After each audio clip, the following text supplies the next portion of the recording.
conocidas, para la regularización de operaciones y presentación de las mismas en los estados financieros aquí en el país. Eh, la tarea principal del CINIF es eh, establecer el procedimiento de converger las normas nacionales con las internacionales.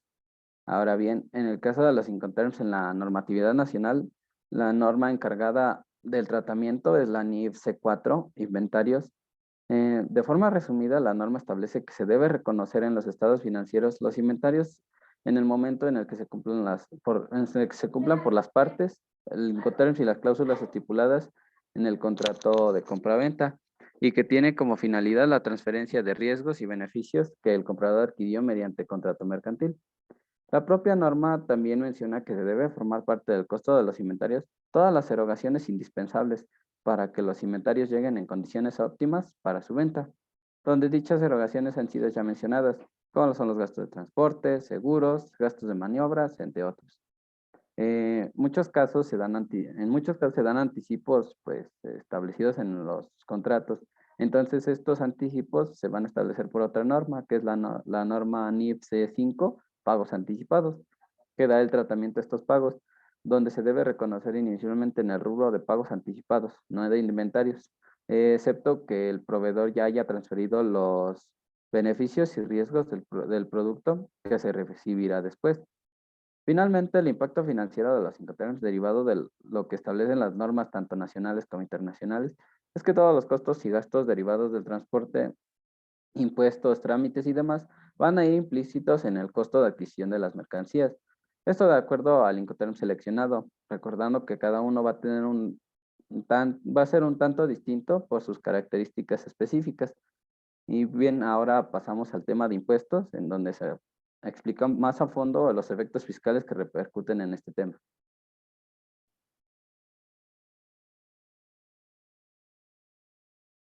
Ok, ahora en cuanto a los efectos fiscales en operaciones de comercio exterior,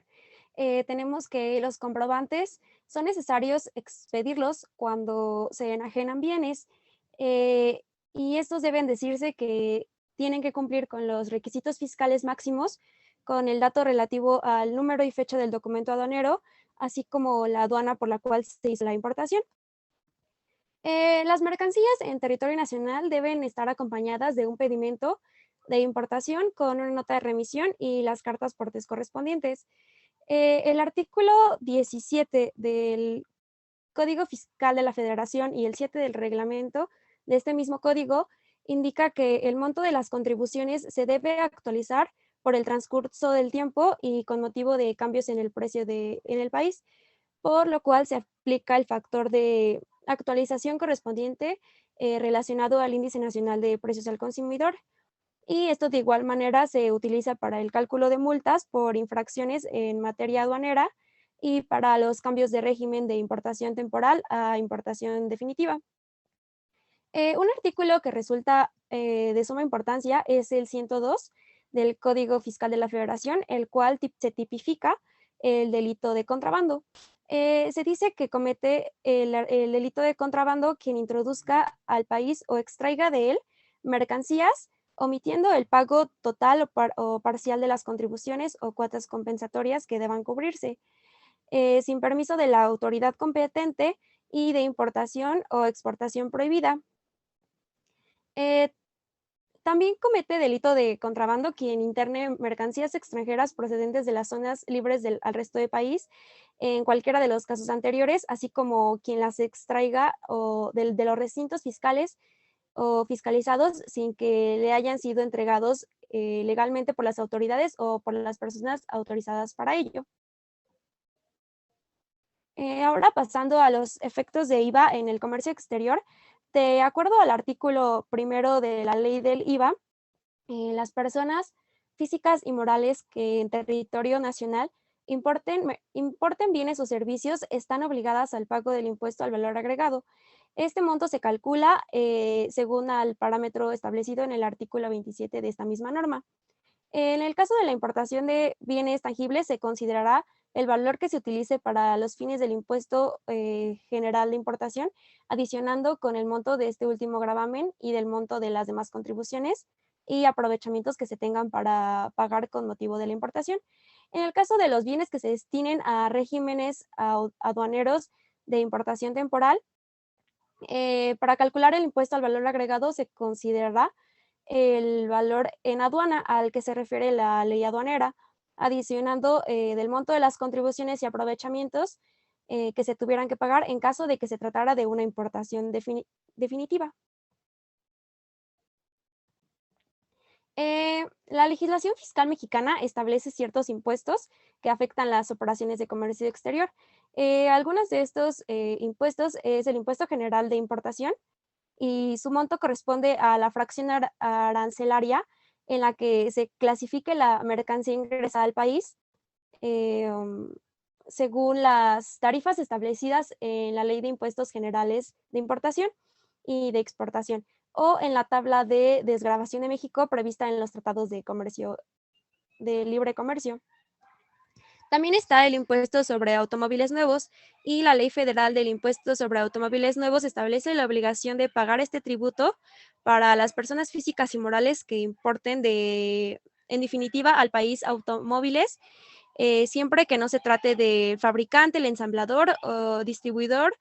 o el comerciante en el ramo de vehículos. Su monto se calcula aplicando la tarifa o tasa definida en el artículo 3 de esta ley. El impuesto especial sobre producción y servicios se causa con motivo de la producción y venta o importación de ciertos bienes y servicios, dentro de los cuales se destacan combustibles, alcoholes, cervezas, tabacos, etcétera. Ese monto se va a determinar en base a las tablas o porcentajes que determinan el IEPS, que están publicadas por el SAT. Eh, el derecho de trámite aduanero, conforme a la Federal de Derechos, es generado por las operaciones aduaneras que se efectúen utilizando un pedimento o el documento aduanero correspondiente en los términos de la ley aduanera. Su monto se va a determinar de acuerdo a las tasas o cuotas establecidas en el artículo 49 de esta ley. En el caso del derecho de almacenaje, tenemos el artículo 41 de la Ley Federal de Derechos, que establece que vencidos ciertos plazos tenemos que pagar derechos por el almacenaje de mercancías en depósito ante la aduana en recintos fiscales. Las cuotas diarias de dicho gravamen se hallan definidas en el artículo 42 de esta ley. Y bueno, el pago de estos impuestos va a depender de los bienes o servicios transaccionados, así como de su origen o destino. Y siempre que nos involucremos en operaciones de comercio exterior, debemos tenerlos en cuenta, así como también tener en cuenta los gravámenes menos conocidos, pero que de igual manera son muy importantes, como el de prevalidación de pedimento, la contraprestación de efectos de provalidación y la cuota compensatoria cuando ésta aplique. Ok, como ya se había mencionado en la NIF C4, donde nos habla acerca de las obligaciones, gastos y costos que tiene cada una de las partes correspondientes en la actividad de comercio internacional, se encuentra el contrato de compra-venta. Entonces yo les voy a hablar acerca de, para iniciar, vamos a definir qué es un contrato de compra-venta internacional. Es un instrumento que refleja un acuerdo entre dos partes domiciliadas en diferentes países con el fin de crear, transferir, modificar o exigir derechos y obligaciones bajo un amparo de ley.